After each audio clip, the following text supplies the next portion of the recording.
저도 이제 60 왔습니다.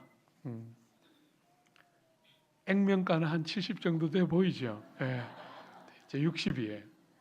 근데 사랑하는 여러분, 나이를 이렇게 먹어가면서 그저 주님을 더 많이 닮아서 젊을 때와 비교할 수 없는 아름다움들이 세월이 갈수록 조금 더 많이 나타나기를 기대해요. 사랑하는 여러분, 열매를 맺고 우리의 삶에 세월이 갈수록 아름다움이 더해지고 존영이 더해지는 것, 뭘로 가능할까요? 오늘 비유는 우리에게 그 한 중요한 힌트를 주고 있어요. 한번 먼저 볼까요? 여러분이 1절부터 9절에 나오는 이 네 가지 밭의 비유를 해석하고 있는 것이 18절부터 나오고 있어요. 한번 보세요. 18절, 13장 18절. 그런즉 씨 뿌리는 비유를 들으라. 첫 번째, 길가 밭은 어떤 밭이냐면 아무나 천국 말씀을 듣고 깨닫지 못할 때는 악한 자가 와서 그 마음에 뿌려진 것을 빼앗나니 이는 곧 길가에 뿌려진 자요. 여러분, 이 네 가지 밭이 등장하는데 농부가 그 네 가지 밭에 씨를 뿌리지 않습니까? 이 씨가 뭡니까? 씨가 말씀이죠, 그죠? 여러분, 마가복음이나 누가복음에는 아주 밝히 말했어요. 씨를 뿌리는데 뿌리는 씨는 하나님의 말씀이다. 이렇게 마가복음과 누가복음에 똑같은 비유가 등장하는데 그곳에서는 이 씨가 하나님의 말씀임을 아주 밝히 말했어요. 사랑하는 여러분, 말씀이 뿌려지고 있는데 그 말씀을 받는 밭, 그거는 뭐죠? 그렇죠? 말씀을 들은 여러분의 마음 중심이 밭이에요. 그러니까 하나님의 너무나 귀한 생명의 말씀이 뿌려질 때 여러분의 마음의 밭의 상태에 따라서 열매가 달라진다는 거예요. 그죠? 여러분, 우리가 어제도 잠시 생각해 보았지만 무릇 지킬 것보다 마음을 지키라 이렇게 말했죠. 왜냐하면 생명의 말씀이 마음밭에 떨어질 때 그 마음밭에 떨어지는 씨앗이 열매를 맺히는 너무나 귀한 씨앗인데 마음을 지키지 못함으로 열매를 맺히지 못하게 된다는 거예요. 여러분들은 혹시 어떻게 생각하실지 모르지만 저는 지금부터 약 한 30년 남짓 전에 신학을 공부했던 목사로서 그때는 정말 책이 없어서 절절절절 맸어요. 성경을 제대로 해석해주고 성경을 제대로 깨닫게 해주는 책이 너무너무 없었어요. 그런데 요즘은 정말 얼마나 많은 좋은 책들과 얼마나 많은 좋은 학자들이 곳곳에 있고 여러분들이 TV만 딱 틀면 컴퓨터에 들어가면 원하는 목사님들 설교를 얼마든지 들을 수 있고 심지어 TV를 틀어도 그 안에 얼마나 많은 목사님들의 설교가 하루 종일 쏟아지는 것이 오늘인데도 성도들의 삶에 진실한 변화와 자람이 왜 그렇게 모자랄까요? 그래서 흔히 사람들이 말하기를 풍요 속의 빈곤이라고 말하지 않습니까? 그죠? 풍요 속에 굉장히 많은데 없어요. 굉장히 많은데 없어요. 너무나 풍성한 것 같은데 실제로 내 것은 거의 없어요. 여러분이 잘 마음에 두고 한번 들어보십시오. 우리가 어릴 때 비하면 요즘은 설교도 너무 풍성해졌고 설교를 들을 수 있는 매체도 너무나 많아졌지만 사람들의 삶은 변하거나 자라거나 열매를 드러내지를 못하고 있어요. 왜 그럴까요? 말씀이 떨어지는 밭인 마음이 문제가 있기 때문이지요. 그죠? 어떤 문제가 있나요? 세 가지 문제를 보여주고 있어요. 그죠? 제일 첫 번째, 여러분이 길가밭에 떨어진 씨앗에 대한 길가밭 이렇게 말하는데 이 밭은 어떤 밭이에요? 밭이 이렇게 있는데 길가 바로 옆에 있어요. 그럼 어떤 일이 있겠어요? 사람이 지나가면서 그 밭을 많이 밟아요. 여러분 밭을 밟으면 어떤 일이 생기죠? 씨가 떨어지면? 그렇죠. 예. 우리 다 도시촌 놈들이라서 어떨지 모르겠습니다만은 도시촌 놈들은 씨를 뿌려놓으면 다 자랄 것 같지만 그렇지가 않고 씨가 땅을 파고 들어가서 뿌리를 견고하게 내려야 열매가 맺혀지잖아요. 그죠? 그런데 단단한 길가밭에는 씨가 뿌려지기는 했는데 뿌리를 내릴 수가 없어요. 왜? 너무너무 단단하니까. 그래서 밭에 씨를 뿌리기 전에 반드시 뭘 먼저 하지요? 기경을 먼저 합니다. 그죠? 기경을 해서 흙을 아주 부드럽게 만들어 놓고 씨가 떨어지면 뿌리가 쫙 내려가서 열매를 맺힐 수 있도록 땅을 고르게 만드는, 말하자면 땅을 부드럽게 만들고 그 땅과 땅 사이에 산소가 투과될 수 있도록 이렇게 기경을 해주는 거예요. 그런데 이 길가밭은 사람들이 하도 밟고 지나다녔기 때문에 씨앗이 떨어지지만 뿌리를 내리지를 못해요. 여러분, 이런 밭은 어떤 일이 있다고 말했죠? 본문을 한 번만 더 보세요. 천국의 말씀을 듣기는 들었어요. 그런데 어떤 일이 일어났습니까? 깨닫지를 못합니다.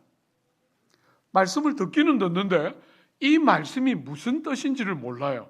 그렇게 되면 어떻게 되죠? 한번 보세요. 악한 자가 와서 그 마음에 뿌려진 것을 빼앗나니. 여러분, 첫째 밭은 말씀을 분명히 들었는데 못 깨달았어요. 너무나 마음이 단단해져 있기 때문에 마음이 기경되어 있지 않고 말씀의 씨가 딱 떨어지지만 그 말씀의 씨가 뿌리를 내릴 수 있는 마음이 아니에요.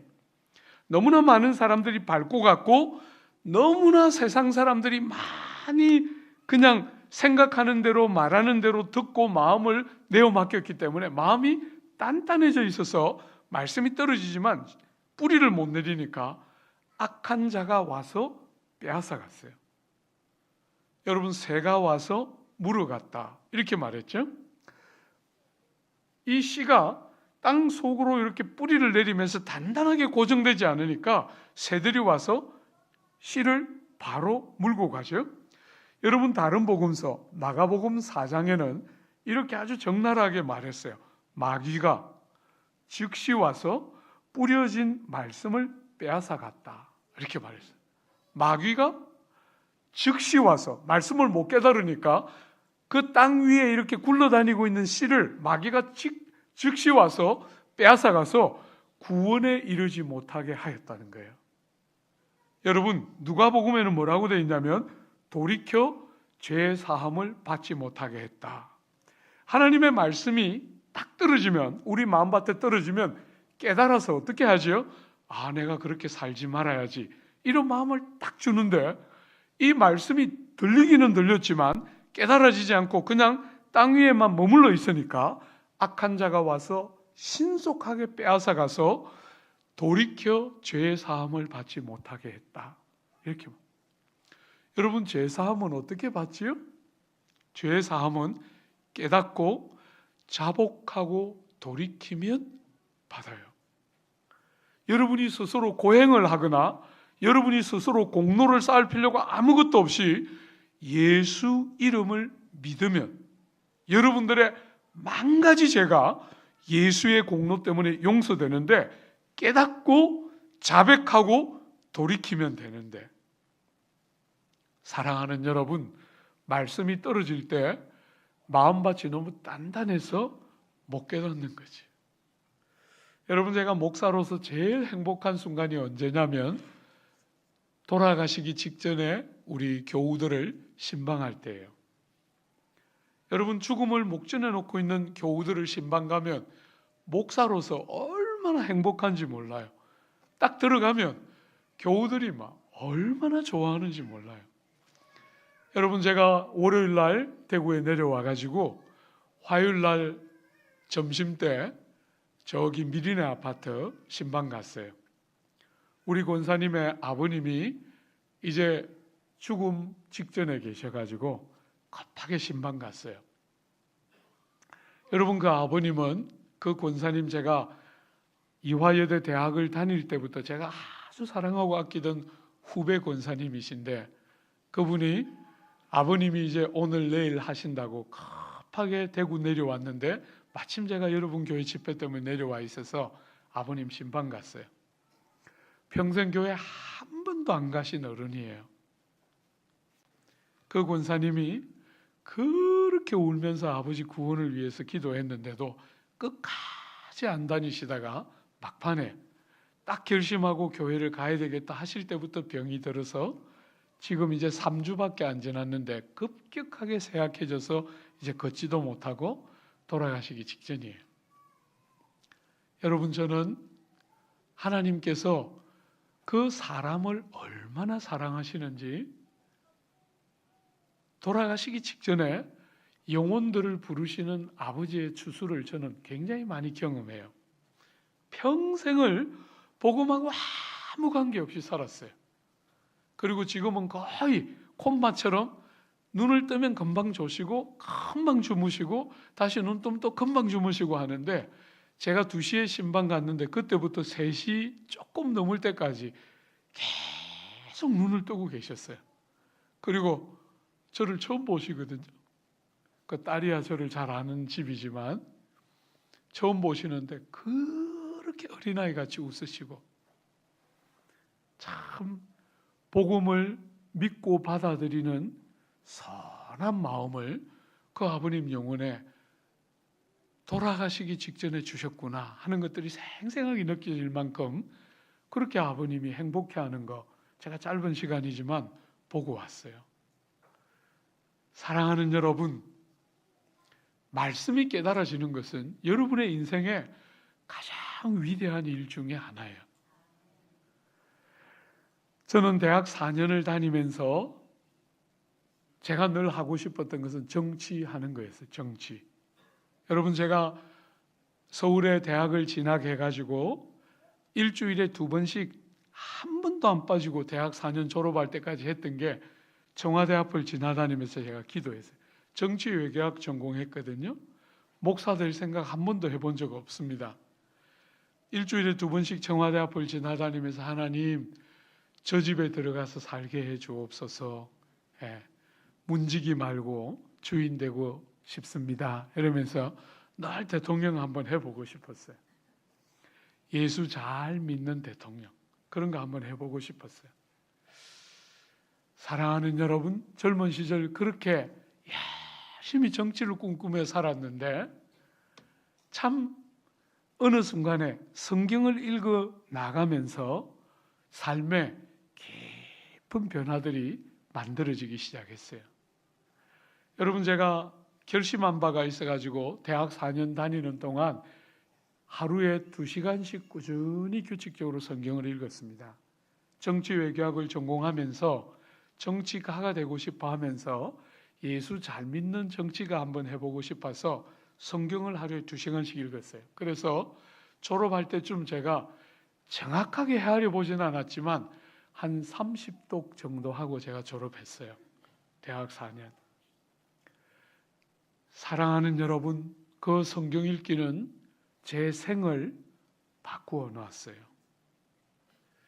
사랑하는 여러분, 말씀을 듣는데 너무나 마음이 단단해져서 세상의 가치, 세상의 방식에 너무 많이 마음이 짓밟혀가지고 아무리 말씀을 들어도 머리로는 듣고 귀로는 듣는데 마음이 단단해져 있어서 말씀을 듣는데 못 깨닫고, 못 깨달으면 마귀가 와서 즉시 빼앗아가서 말씀을 들었지만 하나도 듣지 않은 것과 똑같은 상태로 머물게 되는 것이 길가밭이에요. 많은 사람들이 예배당을 오지만 삶의 변화가 없어요. 여러분, 성경을 조금 지식적으로는 알지만 예수 믿는 맛이 뭔지는 너무 모르는 것 같아요. 예수가 좋아서 믿는 게 뭔지를 아는 사람들이 점점 줄어들어가고 있어요. 사랑하는 여러분, 말씀을 들을 때 깨달아지고, 아, 정말 그렇다. 인생이라는 것이 진짜 그렇고 나라는 것이 정말 그렇고 인생의 제일 중요한 문제가 죄의 문제고, 죄의 문제는 예수 공로 때문에 자백함으로, 고백함으로, 인정함으로, 합리화하고 핑계대고 어쩔 수 없었다고 말하지 않고 하나님 앞에 깨달은 마음으로 자기 입술을 열어서 하나님, 제가 죄를 지었습니다 하면 예수 공로 때문에 우리의 죄악이 용서되고 우리가 하나님의 백성으로 받은 바 되는 너무나 귀한 은혜가 있는데도 들으나 깨닫지 못하고 즉시 말씀을 빼앗기기 때문에 들으나 말씀을 들은 자와 거의 안 들은 자가 표시가 없는 삶을 반복하는 너무나 마음 아픈 사람들이 개중에 있다는 것이에요. 길가밭이지요. 그죠? 길가밭. 두 번째는 무슨 밭입니까? 한번 보세요. 20절에 돌밭에 뿌려졌다는 것은 말씀을 듣고 즉시 기쁨으로 받되 그 속에 뿌리가 없어 잠시 견디다 말씀으로 말미암아 환난이나 박해가 일어날 때에는 곧 넘어지는 자요. 여러분, 두 번째 밭은 돌밭이에요. 돌밭에 여러 풍상을 많이 겪었기 때문에 얕은 흙이 그 돌 위에 같이 있는데 씨앗이 딱 떨어졌을 때 그 돌밭 위에 있는 흙들 속에 씨앗이 떨어져서 금방 싹이 나와요. 그런데 여러분, 뿌리를 깊이 내려야, 그죠? 땅을 파고 뿌리가 깊이 내려야 자라면서 열매가 맺힐 때 그걸 지탱해내고 버텨낼 수 있는데, 싹은 나오지만 너무 놀라울 만큼 뿌리가 밑으로 내려가지 못하기 때문에 해가 뜨면, 뿌리가 너무 얕기 때문에 해가 뜨면 뿌리가 다 말라서 결국은 죽고 마는, 그래서 열매 맺는 일에 실패하는 밭이 돌밭이에요. 사랑하는 여러분, 돌밭은 좋은 밭이 아닙니다. 그런데 너무 놀랍게도 이 돌밭은 기쁨이 있어요. 잠시 기쁨으로 말씀을 받아요. 말씀이 떨어질 때, 첫째 밭하고 다른 것은 이 밭은 말씀이 떨어질 때 깨달아서 잠시 기뻐하는 것 같은데 밭이 너무 얕아서, 돌이 너무 많아서 고난이 오고 풍파가 밀어닥치면 넘어져서 열매 맺지 못하는 밭이 돌밭이에요. 사랑하는 여러분, 예수 믿으니까, 여러분들이 예수 믿으니까 저쪽에서 고난이 오다가 불행이 오다가 예수쟁이하고 이마에 탁 써놓으니까 어우, 예수 믿는 분이셨구나, 피해드려야지, 이렇게 합니까?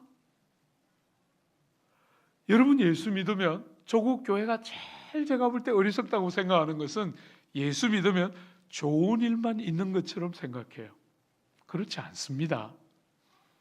여러분, 우리가 어제도 보았지만 신약 성경 전체를 지배하는 핵심적인 주제 중에 하나가 마태복음부터 시작해서 요한계시록까지 신약 성경 전체를 지배하는 핵심적인 주제 중에 하나가 성도와 고난이에요. 고난이라는 주제는 신약 성경 전체의 핵심적인 주제 중에 하나예요. 성도는 고난을 피할 수 없어요. 성도의 삶에는 고난이 필연적으로 수반됩니다. 그런데 조국 교회는 고난을 안 가르쳤어요. 고난. 그래서 많은 사람들이 믿는 것 같은데 고난이 오면 어떻게 합니까? 실족해요. 실족합니다. 하나님께서 왜 그러실까요? 이렇게 대답해요. 어려움이 생기면 목사님, 제가 기도도 열심히 하고 11조도 꼬박꼬박 드리고 예배도 꼬박꼬박 드렸는데 하나님이 왜 저에게 그러실까요? 이렇게 말해요. 그렇지 않습니다, 여러분. 초대교회부터 예수 신실하게 믿는 백성들에게 늘 예외 없이 있었던 것은 고난이에요. 고난은 주님이 여러분을 사랑하지 않는 표가 아닙니다.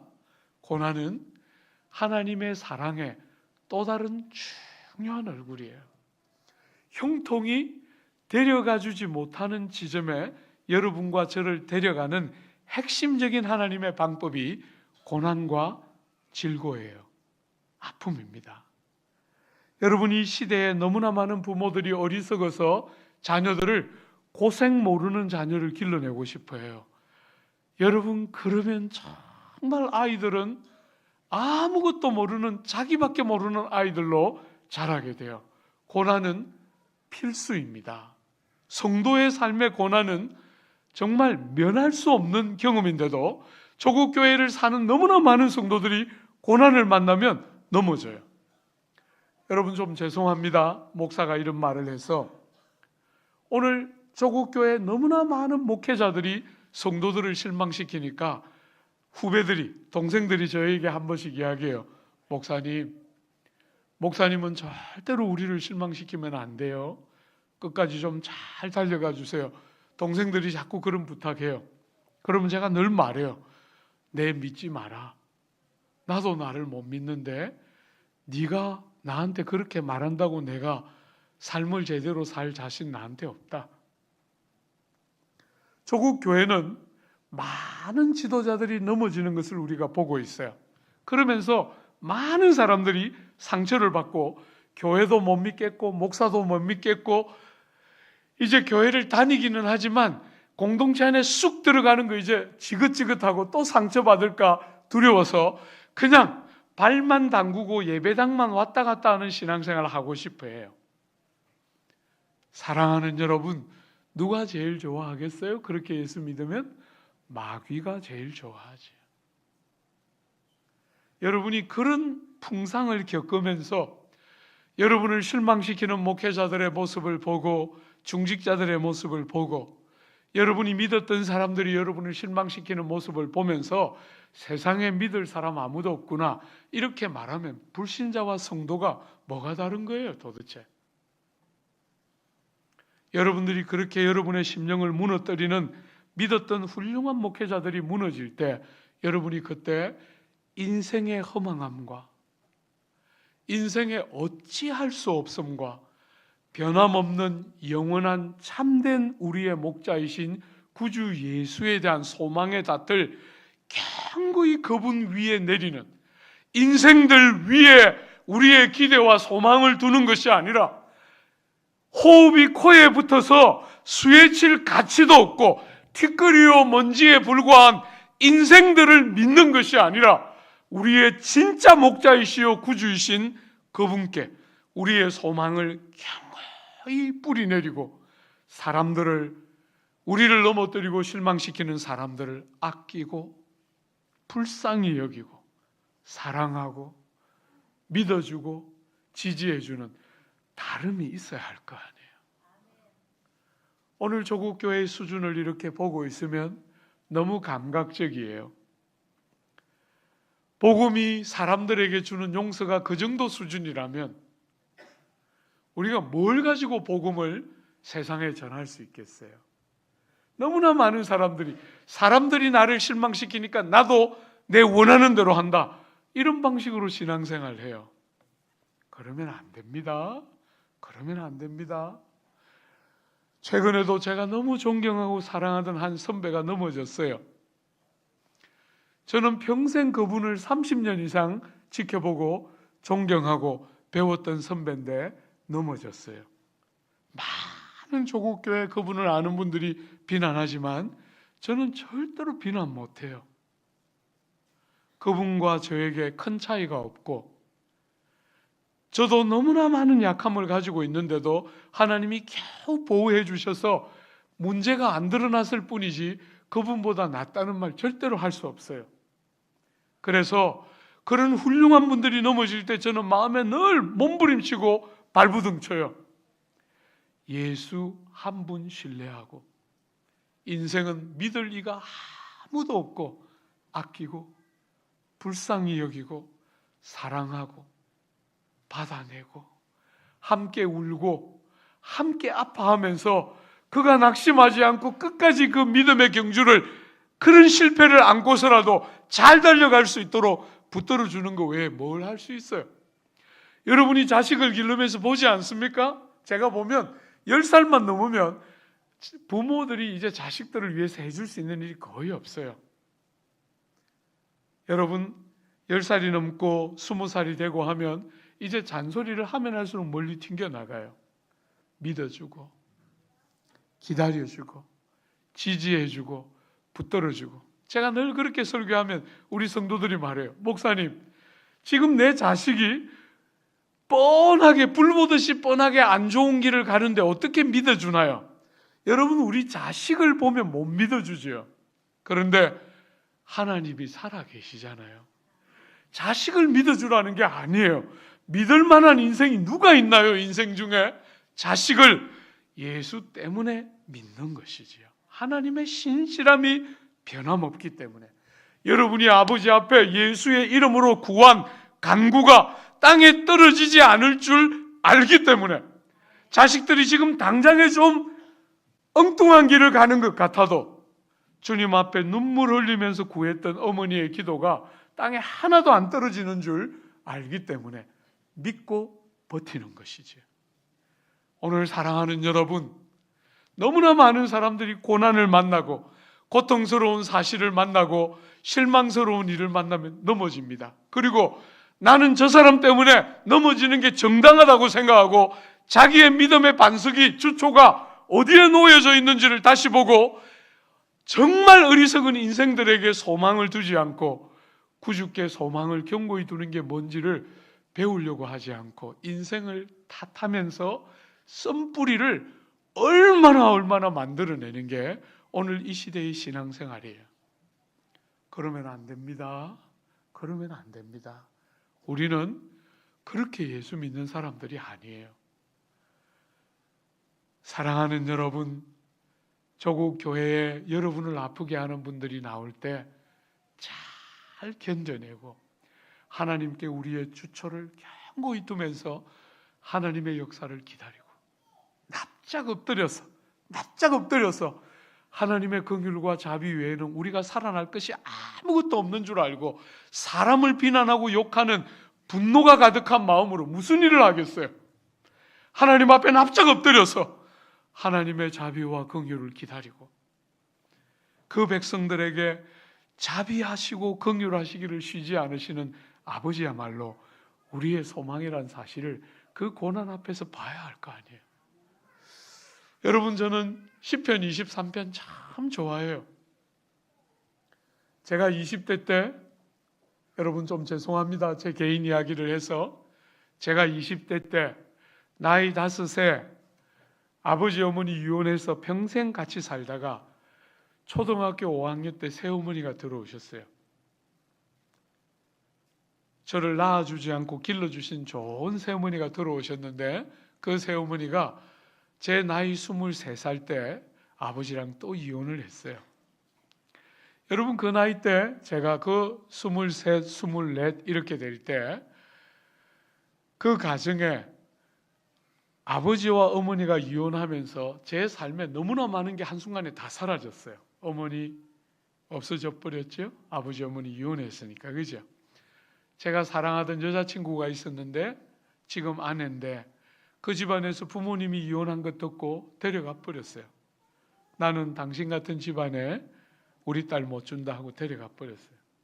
한순간에 모든 게 갑자기 다 사라졌는데 그때 시편 23편에 내가 사망의 엄침한 골짜기를 지날지라도, 마치 제가 그때 느낌이 혹시 다윗이 이런 것이었는가 이런 느낌이 들 만큼 어디를 보아도 사망과 눈물밖에 없었어요.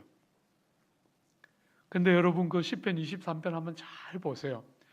그 시편 23편의 한 중심을 뚫고 사망의 엄침한 골짜기가 통과하는데 앞과 뒤가 다르다는 거 보신 적 있습니까? 그 유명한 시편 23편에 여호와는 나의 목자시니 내게 부족함이 없습니다 하는 그 아름다운 시에 한 중심을 관통해서 사망의 엄침한 골짜기가 통과하고 있고 그 사망의 엄침한 골짜기를 통과하기 전과 통과한 후가 어떻게 그 시편에서 다른지 여러분 눈여겨보신 적이 있습니까? 이렇게 되어 있습니다. 여호와가 나의 목자시니 나에게 부족한 것이 아무것도 없습니다. 이렇게 되어 있죠?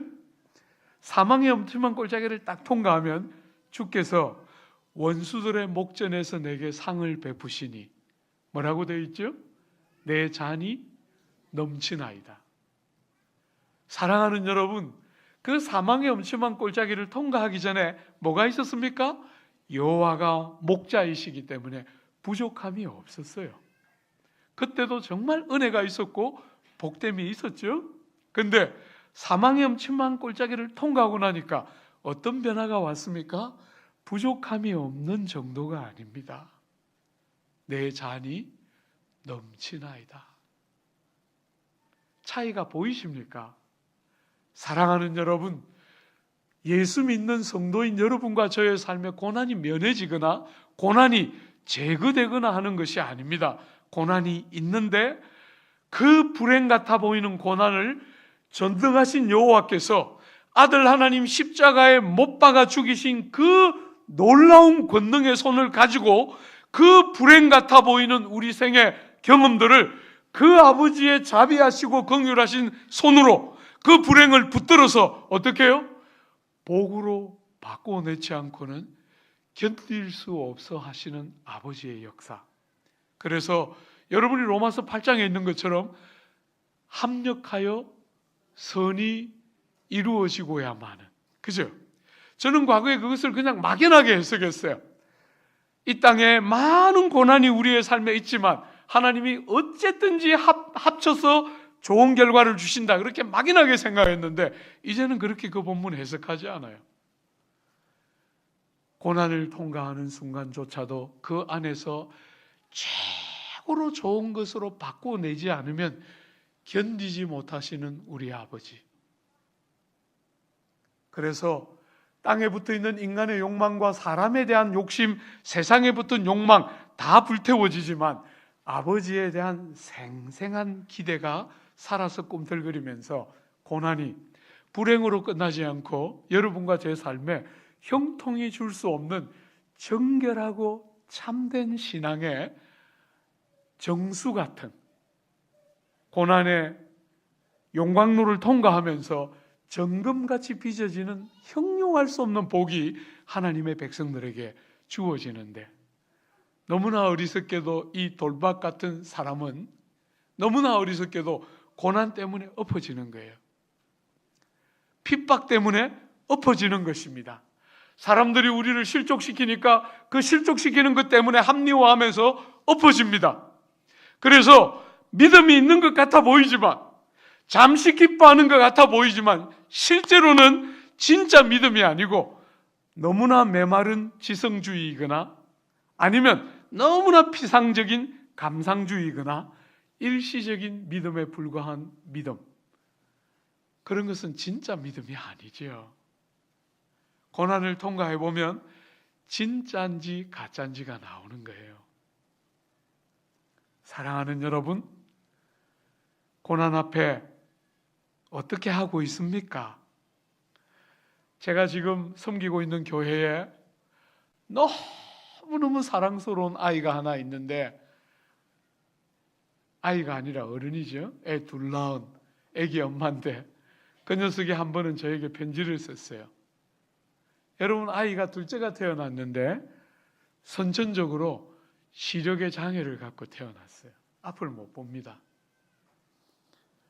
100일이 될 때까지 그 아이가 앞을 못 본다는 것을 상상도 못하고 있다가 100일 전후를 지나면서 아이가 하는 행동이 이상하다는 것을 확인하고 종합병원에 가서 검사했는데 앞을 못 보는 선천적인 시력 장애로 태어났어요. 첫째는 멀쩡해요. 그 아이가 그 상황을 알고 저한테 편지를 썼는데 진짜 눈물 없이 못 읽을 만큼 고통스러운 편지를 썼어요. 여러분, 아직도 그 아이는 이제 첫 돌이 지났어요. 그러니까 죄송합니다. 2살, 그러니까 만 2번째 생일이 지난 거죠.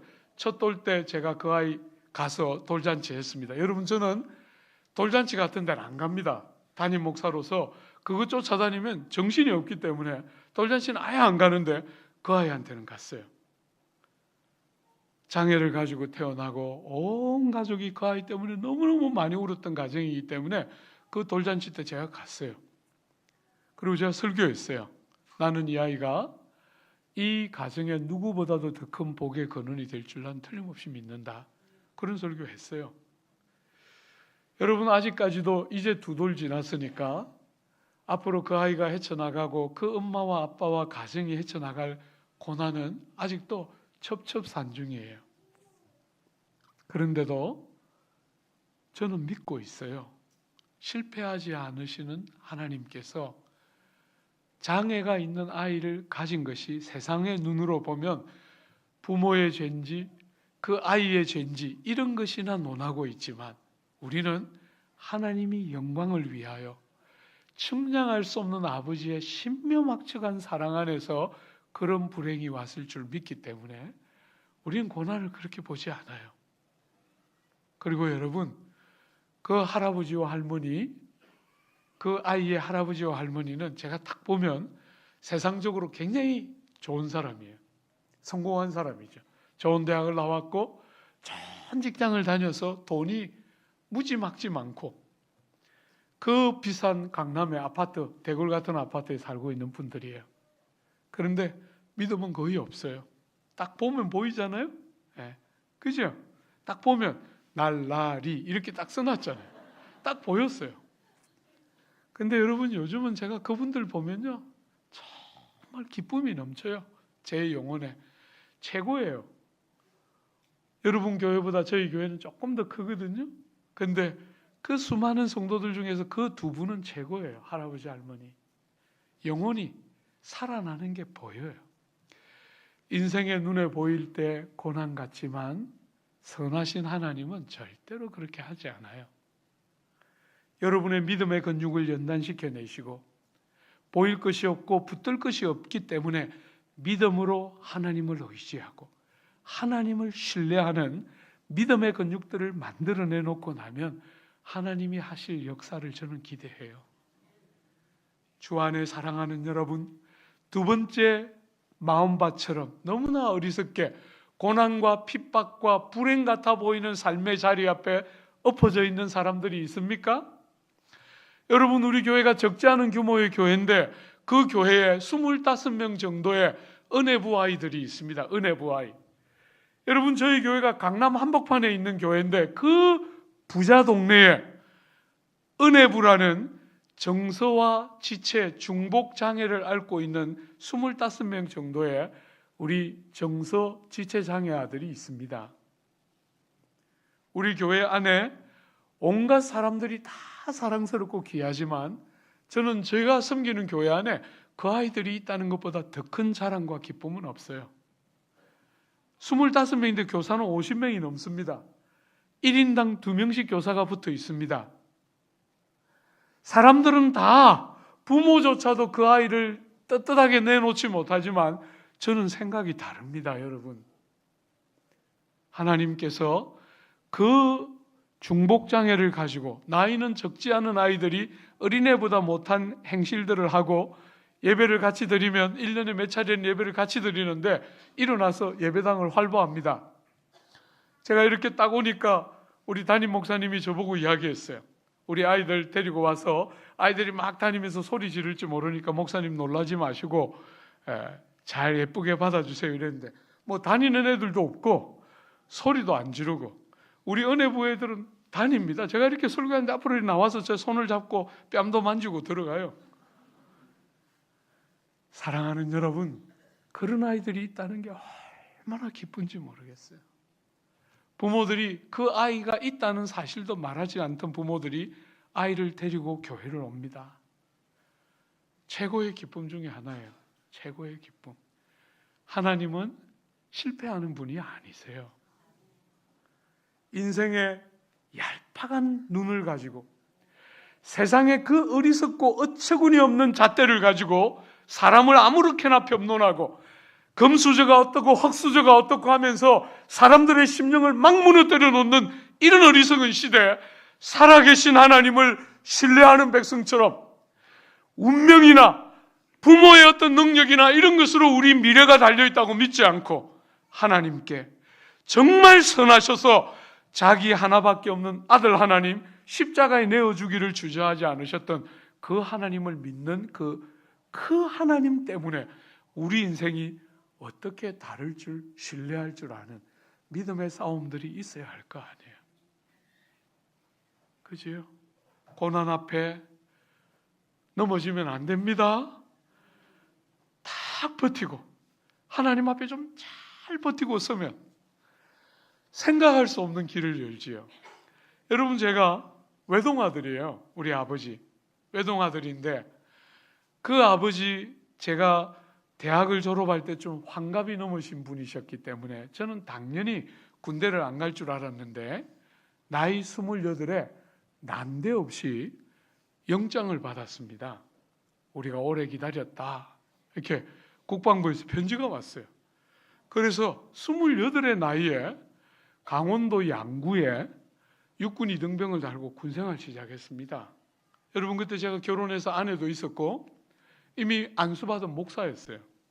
그런데 28에 생각해 본 적도 없는 군대를 갔습니다. 군대 가서 7살 밑에 동생들한테 뺨 맞고 욕 들어먹고, 대위가 많은 사병들 이 군기 잡는다고 제 첫 대표를 걷어 타는데 정말 당장이라도 총 들고 나오고 싶었어요. 탈영. 못 견디게 정말 부하가 나고 힘들었는데, 약간 버티다가 어느 날 보였어요. 제대를 6개월 정도 앞두고 있을 때 뜻밖의, 제가 일반 보직으로 군대를 갔는데 뜻밖의 군종병이 됐습니다. 6개월 앞두고. 왜 나 같은 사람을 군종으로 부르나 하고 대대 군종병으로 교회 딱 들어가 봤더니 거기에 저를 기다리는 한 영혼이 있었어요. 여러분, 대대장님 사모님이셨는데 제가 한눈에 딱 알아봤어요. 집사된 지 11년짜리인데 딱 만나서 눈과 눈이 마주치는 순간 제가 딱 눈치챘어요. 이마에 써놨더라고요. 날라리 이렇게 딱 써놔가지고 제가 딱 알아봤어요. 아, 이거 예수 믿는 맛을 모르고 교회만 다니고 있구나. 딱 제가 한눈에 알아봤어요. 그래서 군종병으로 그 부대에 딱 들어가서 6개월 동안 아무것도 안 하고 그 사람 하나 양육하려고 몸부림쳤어요. 내가 저 사람 예수 제대로 믿는 사람 만들어 놓고 제대해야지, 딱 결심했어요. 약 6주 정도 기도하고 용기가 딱 생겨가지고 대대장님 사모님한테 말했어요. 집사님, 저하고 성경 공부 좀 해요. 이렇게 말했더니 11년 된 집사님 이야기 한번 들어보세요. 집사 11년 차인데 성경 공부 좀 하자니까 한숨을 푹 쉬더니 주일날 예배 드리는 것도 지루해 죽겠는데 무슨 성경 공부를 또 하느냐 그래요. 그래서 제가 그날부터 꼴랐어요. 여러분, 최전방 부대에 있었기 때문에 군목은 주일만 오셔서 예배를 인도하시고 나머지 예배는 다 제가 인도했어요. 그래서 제가 딱 꼴랐어요. 이 구역 예배 드릴 때마다 그분을 딱 바라보면서 로마서 1장 17절 18절 하나님의 진노가 불의로 진리를 막는 사람들의 모든 경건치 않음과 불의를 쫓아 나타나나니, 그 본문 가지고 지옥에 대한 시리즈 설교를 했어요. 누가 지옥 가는가, 지옥의 실제에 대해서, 지옥의 불이 얼마나 뜨거운가에 대해서 막 이렇게 막 3주 막 설교했는데 그분이 세 번째 주에 딱 걸렸어요. 꼬르고 설교했는데 2주를 잘 버티더니 세 번째 주에 막 울면서 막, 여러분 군생활 해본 남자들은 다 알겠지만 남편이 대대장이면 부인 계급이 뭐예요? 대대장이에요. 그 최전방에서 대대장은 황제거든요. 그 대대장 부인이 갑자기 같이 모여서 10몇 명이 모여서 구역 예배 드리고 있는데 막 울면서 다리를 동동동동 하면서 나는 화군종 때문에 무서워서 교회 못 다니겠어. 지금까지 예수 믿으면 복 받는다는 말 그렇게 들었는데 왜 이렇게 지옥 이야기만 하는 거야? 이러면서 막 우는 거예요. 여러분, 그래서 제가 그 썰렁한 그 분위기를 뭐 어쩔 수가 없어서 집사님, 행인지 불행인지 두고 봅시다 이러고 제가 큰 소리 치고 제 방으로 왔어요. 한 이틀인가 3일 지났을 때 그분이 저한테 전화했어요. 목사님, 여러분, 그분이 그 전까지 한 번도 저를 목사라고 부른 적이 없어요. 저는 목사였는데도 군종병이었기 때문에 늘 화군종 불렀지 목사라고 한 번도 안 불렀는데 이틀인가 3일 후에 전화하셔가지고 화 목사님, 성경 공부 좀 해요. 그래가지고 제가 전역할 때까지 약 5개월 조금 못 되는 시간 꿈 같은 세월을 보냈어요. 그분 양육하면서. 여러분, 한 2달 정도 지났을 때 그분이 저에게 질문했어요. 목사님, 웃으면 안 돼요. 남들한테 절대로 말하면 안 돼요. 우리 남편 정집사한테 말하면 안 돼요. 누구한테 말하면 안 돼요. 다 막 몇 번을 입단속을 시키고 나서 저한테 질문했어요. 목사님, 하나님 정말 살아계세요? 11년짜리 집사가 한 질문이에요. 하나님 정말 살아계세요? 저는 정말 그 질문이 너무너무 행복했어요. 그런 질문을 해야지요. 그런 질문을 해야지요. 하나님 정말 살아계세요? 딱 질문했는데 너무 제가 기뻐서 이야기했어요. 살아계시지요. 어떻게 알 수 있나요?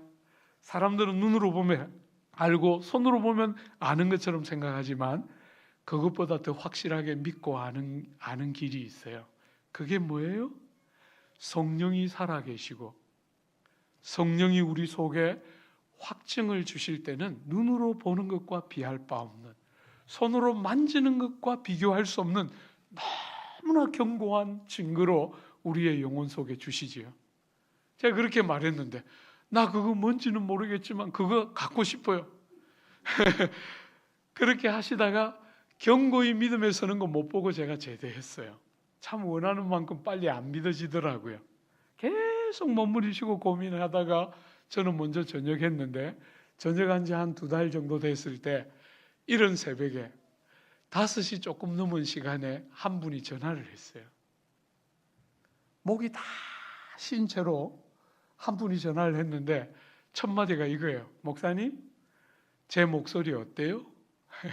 목이 다 쉰 거예요. 은혜를 너무너무 받아서 그냥 하나님이 살아계시고 나를 사랑하는 줄 깨달아서 막 눈물이 콧물 되도록 울고 응응대면서 막 고함치면서 울고 나니까 목이 다 쉬었는데 이 쉰 목소리 누구에게 들려주면 제일 좋아할까? 이 생각이 딱 나는 순간 제 생각이 났다는 거예요. 그래서 그 아침에 그 집사님이 저한테 전화했어요. 목사님, 내 목소리 어때요? 제가 눈치채고 깨꼬리보다 더 예쁘네요. 제가 그렇게 이제 이야기했는데, 사랑하는 여러분, 고난이 끝나야 행복한 게 아니에요.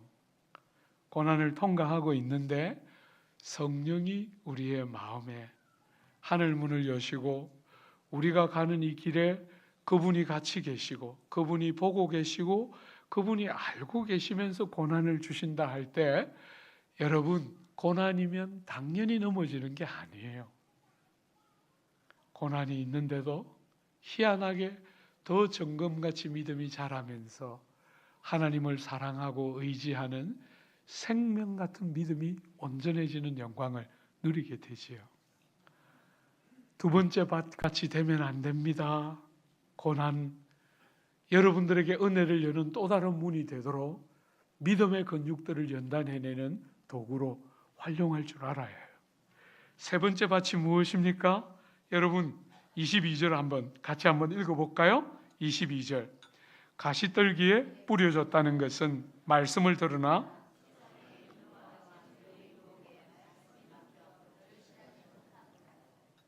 사랑하는 여러분, 3번째 밭은 이 가시밭에 떨어진 씨앗이에요. 여러분, 그 밭은 이 잘 기경이 되어서 가시나 또 엉겅퀴나 또 혹은 잡초들이 다 제거되어야 하는데 제거가 못 되고 이상하게 그 밭은 씨앗들이 떨어져서 뿌리를 내려요. 여러분, 돌짝밭에 비하면 훨씬 더 깊이 있게 뿌리가 내려가고 있죠. 훨씬 더 뿌리가 깊이 내려가고 시간도 훨씬 더 제대로 된 사람처럼 길게 믿는 것 같은데 이 밭의 문제는 뭐지요? 가시밭이에요.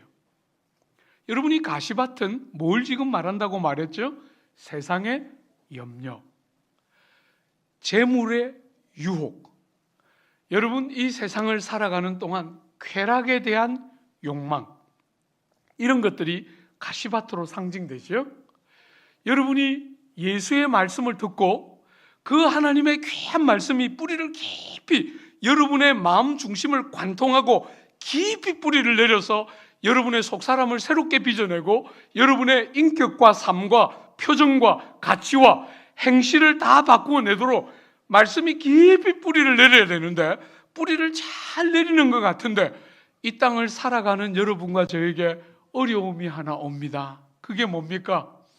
죄에 익숙하게 길들여져 있는 우리의 몸이 더 쉽게 반응하는 세상의 유혹, 이 세상의 근심거리, 이 세상의 수많은 여러분의 마음을 빼앗아가는 돈에 대한 욕망, 쾌락과 성적인 타락에 대한 욕망, 이런 것들이 여러분을 당겨서 생명의 귀한 말씀이 떨어져서 돌짝밭에 비하면 훨씬 더 길게 뿌리를 내리는 것 같은데 희한하게 결정적으로 열매 맺히지 못한다는 면에서 앞에 두 밭과 똑같은 밭이 가시밭이에요.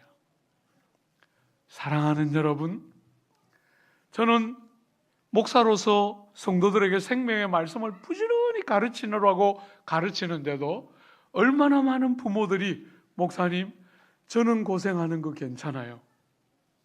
그런데 내 자식은 안 돼요 하면서 믿음의 길을 떠나는 거 제가 봤어요. 숱하게 가르쳤거든요. 학벌 좋은 거 별거 아니다.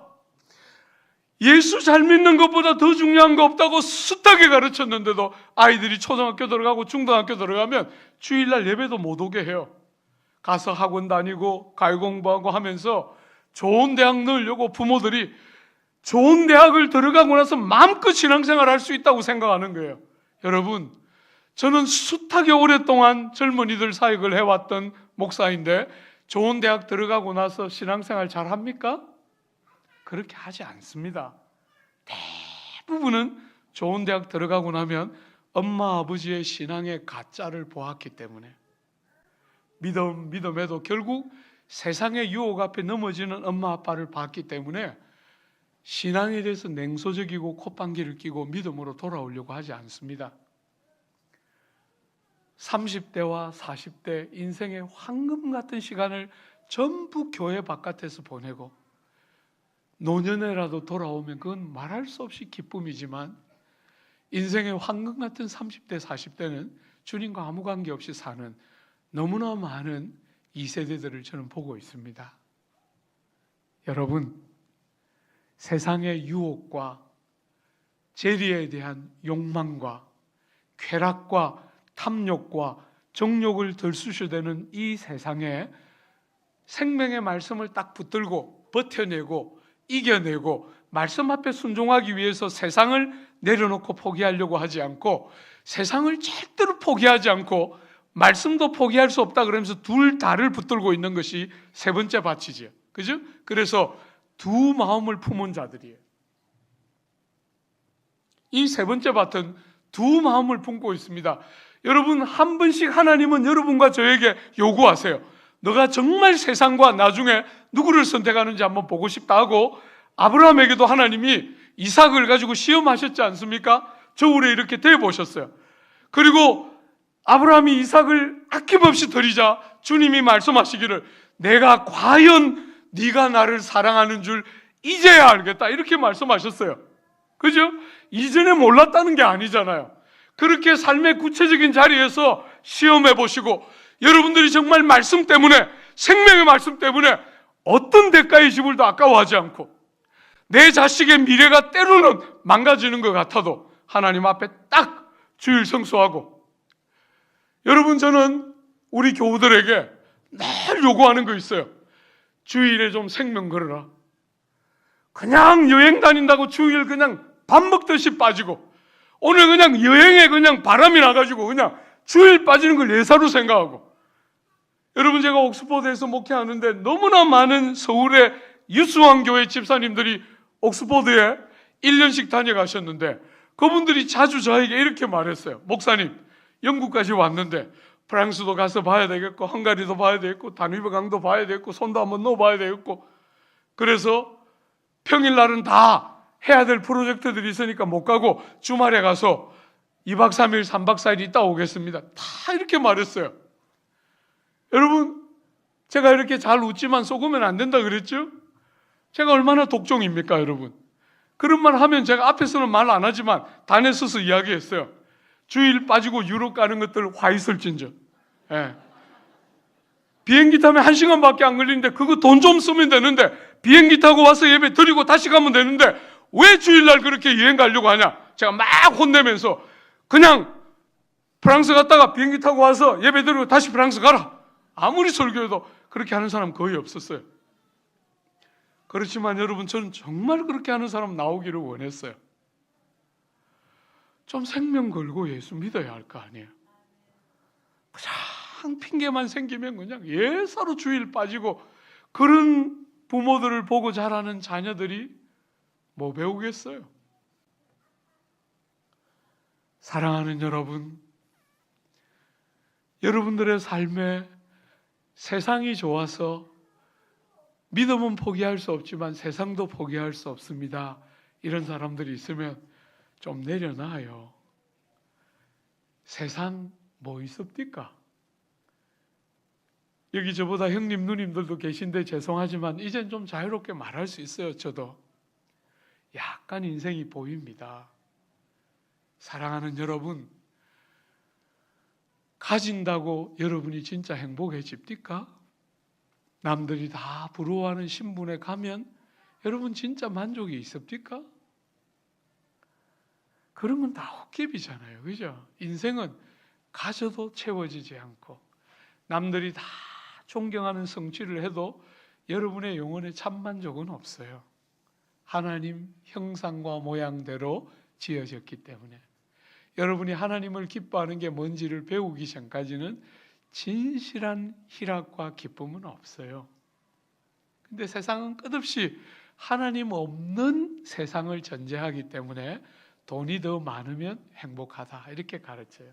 그래서 어린아이부터 돈 벌고 싶어 해요. 요즘은 다 유명한 스타가 돼서 유튜브에 조회수가 1000만 건이 넘고 하면 유명해진다고 생각하고 다 유튜브 만들어서 유명한 사람 되고 싶어 해요. 여러분, 제가 얼마 전에 BBC 봤는데 그 BBC의 유튜브에 세계적인 스타들인데 유튜브 안에서 정서장애를 호소하는 수많은 유튜브 유저들을 저는 봤어요. 그런 것으로 안 됩니다, 여러분. 그런데도 어리석게 세상을 소유하려고 하면서 하나님을 잃어버리는 시대가 점점 되어가고 있어요. 주님이 여러분을 때로 잣대에 대보실 때 아낌없이 포기하십시오. 내려놔도 됩니다. 잠시 잃는 것 같아도 하나님은 보고 계세요. 여러분, 저는 정말 평생 살면서 제가 제일 억울한 거 하나 있어요. 여러분, 우리가 대학생 시절에 대학부, 제가 여러분들하고 나눴던 그 귀한 대학부에 우리가 용산에 있는 철도병원이라는 병원에 주일날 아침마다 전도 갔습니다. 전도. 아침 6시에 모여서 기도회 하고 찬양 연습하고 8시 땡 하면 병실에 쫙 흩어져서 병원 전도하고 예배당에 가서 10시에 예배당에 도착하면 아침밥 먹고 11시 대예배 드리고 그렇게 평생 살았어요. 근데 여러분, 그때 병원에 들어가서 전도할 때 어떤 할아버지가 제 뺨을 때렸어요. 전도하니까 듣기 싫다고 뺨을 때렸는데 제가 제일 억울하고 후회하는 게 그때 제가 울었어요. 바보같이. 그때 제가 할아버지 이쪽 뺨도 비었어요 이러면서 주님 가르치신 대로 오른뺨을 때리고 왼뺨을 돌려댔으면 제가 얼마나 기쁘겠어요. 그죠? 근데 바보같이 그때는 너무 철도 없고 뭐도 모르고 생각도 못한 상태에 각중에 맞았어요. 이거 뭐 때릴 거라고 생각도 못했는데 할아버지가 뺨을 딱 때려서 맞는 순간 근데 눈물이 착 쏟아졌어요. 너무 억울한 거 있죠. 나 다 쏟았구나. 그때 이제 안 울고 막 기뻐하면서 막 이렇게 이쪽도 비었는데요 이러면서 딱 돌려댔으면 진짜 제가 이 간증거리가 있었을 텐데 바보같이 울었어요.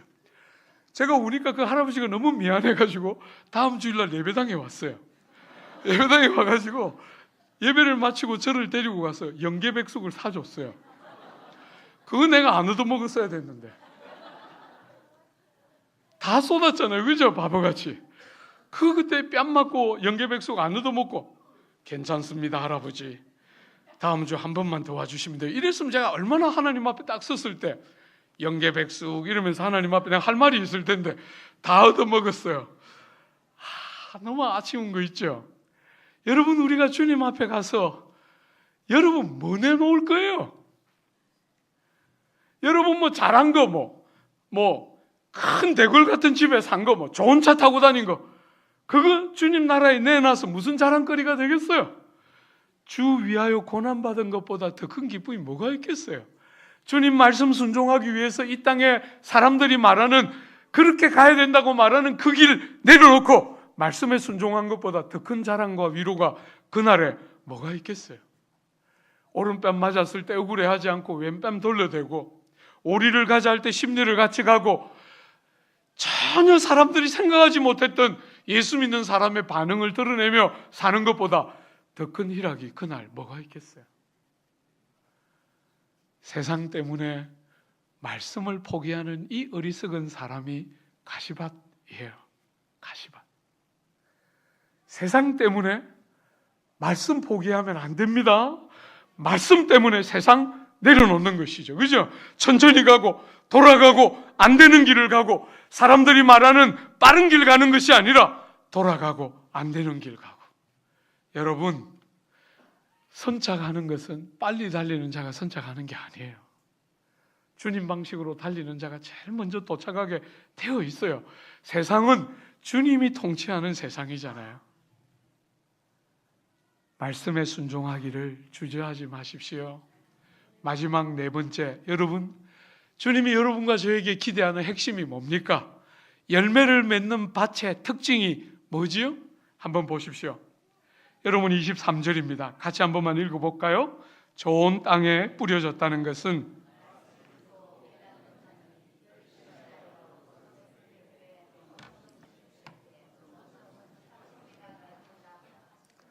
여러분, 여기에 열매를 맺는데 100배, 60배, 30배예요. 여러분 가운데 혹시 실수로 돈이 좀 있어서 은행에 돈 맡겨놓은 분들 계세요? 실수로. 예수 믿는 사람으로서 우리가 돈을 모아놓고 살만한 기회는 많지 않잖아요. 그죠? 지체들 섬기고 필요한 사람들 나누고 하다 보면 목돈을 갖기가 우리는 쉽지가 않아요.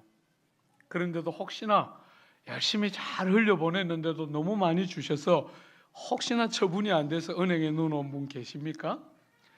여러분이 은행에 돈을 넣어놓으면 이자를 얼마를 줍니까? 이자? 3% 주면 많이 줍니다. 3%. 그죠? 100분의 3입니다. 여러분, 농사해 보신 분들 계십니까? 농사해서 대풍이 되면 몇 배가 열리죠? 몇 배? 2배나 3배면 대풍입니다, 여러분. 대풍. 오늘 주님이 여러분과 저에게 약속하시는 열매는 몇 배입니까? 100배와 60배와 30배예요. 무슨 말을 하고 싶은 거지요? 신적인 결과의 열매가 맺혀진다는 거예요. 여러분과 저의 노력으로 우리가 맺는 열매가 아니라 우리의 믿음으로 행하는 그 행함을 보시면서 하나님께서 여러분과 저의 인생을 축복하시되, 신적인 권능이 임하지 않으면 불가능한 방법에 복을 주시는 것이 이 좋은 밭의 열매 맺음의 핵심이에요. 세상은 100분의 3인데 여러분 30배, 60배, 100배입니다. 세상은 겨우 2배 아니면 3배인데 주님이 우리에게 주시는 열매는 형용할 수 없는 신적 권능이 말씀을 순종하는 그 백성들의 삶 위에 임해서 신적 권능이 역사하는데, 어떤 밭 위에 그런 신적 권능이 역사한다고요? 여러분, 오늘 본문은 밋밋하게 표현했지만 마가와 누가를 참조해 보면 제일 먼저 이 좋은 밭의 첫 번째 특징은 뭡니까? 좋은 마음으로 말씀을 받아. 첫 번째예요. 여러분, 기경된 마음, 그죠? 가시든 뿔이 있는 채로가 아니라 다 기경한 상태로 돌뿌리 걷어내면서 기경된 상태로 좋은 마음으로 말씀을 받아. 여러분이 좋은 마음으로 말씀을 받음을 데살로니가 전서 2장에는 뭐라고 말했냐면, 너희가 하나님의 말씀을 받을 때에 사람의 말로 받지 아니하고 뭘로요? 하나님의 말씀으로 받았다. 사랑하는 여러분, 설교가 넘쳐나지만 변하지 않는 이유가 뭡니까? 자기 귀에 듣기 좋은 선생을 두고 사는 거예요. 자기가 바뀌려고 하는 게 아니라 자기 귀에 듣기 좋은 선생을 두는 것이지, 하나님의 음성을 듣고 하나님의 면전에서 하나님께 순종하는, 자기를 깨뜨리고 자기를 바꾸는 말씀 들음이 아니라 자기가 원하는 말씀 골라 듣고 있기 때문에 넘쳐나도 진실한 변화는 없는 것이에요. 아무리 좋은 설교도 언제든지 들어가면 들을 수 있다고 생각하기 때문에 마음을 기울여 들으려고 하지 않아요. 들은 말씀 잊어버리지 않으려고 기억하고 암기하고 노트에 받아 쓰고 이러면서 꼭 기억해내려고 하지 않고 언제든지 들어가면 있으니까 예사로 들어요. 좋은 마음으로 받지 않습니다. 그죠? 좋은 마음으로 말씀을 받아. 두 번째로 어떻게 해요? 사랑하는 여러분, 지키어. 여러분이 지키어는 마치 이런 느낌 주지 않습니까? 말씀을 듣기만 하지 않고 지켜 행했다, 그런 뜻이 아니고 빼앗기지 않도록 잘 보존하다, 이런 뜻이에요. 말씀을 듣고 그냥 들은 말씀을 애사로 흘리며 다니지 않고 마음에 딱 담아서 빼앗기지 않으려고 잘 담아서 지켰어. 어떻게 해요? 인내로서. 그죠? 참음이 없이는 아무것도 안 돼요. 여러분, 열매는 기다리는 자의 것이에요. 기다려야 합니다. 너무나 많은 사람들이 못 기다립니다. 한 번씩 사람들이 말합니다. 목사님, 기다리는 것은 저의 제일 아킬레스건이에요. 여러분, 그렇게 말하면 안 됩니다. 죄인들의 아킬레스가 기다림이에요. 여러분만의 문제가 아니에요. 저의 문제이고 모든 죄인들의 공통점은 못 기다리는 거예요. 결과를 지금 봐야 돼요. 그러나 하나님의 때가 있습니다. 하나님의 방법이 있습니다. 사랑하는 여러분, 인내로서, 그죠? 잘 지켜서 결실하는 자입니다. 짧은 3번의 설교를 여러분하고 나누었지만 제가 여러분들에게 이런 말 해주고 싶어요. 여러분은 제가 생각했던 것보다 훨씬 설교를 잘 듣는 사람들이에요. 진짜로 그래요. 제가 이렇게 경상도 지역에 오면 전라도, 광주나 전주나 군산에 비하면 이 경상도는 조금 모자랍니다. 잘 못 듣습니다, 사람들이. 지난 3일 동안 지나칠 만큼 긴 설교를 했습니다. 여러분이 너무 잘 들어줬어. 근데 여러분, 좋은 마음으로 말씀을 받아서, 그죠? 절대로 빼앗기지 않도록 들은 말씀을 잘 간수하고 그 말씀이 열매를 틀림없이 맺어낼 줄 인내로서 기다리다가 열매를 맺어서 열매의 참 주인이신 주님 앞에 열매 없는 자로 드러나지 않고 많은 열매로 주인을 기쁘시게 하고 여러분 주변에는 많은 사람들이 여러분이 맺히는 열매로 배부름을 얻게 하는 복된 여러분의 생애 평생 동안 신실하게 살아주시기를 바라고 축복합니다.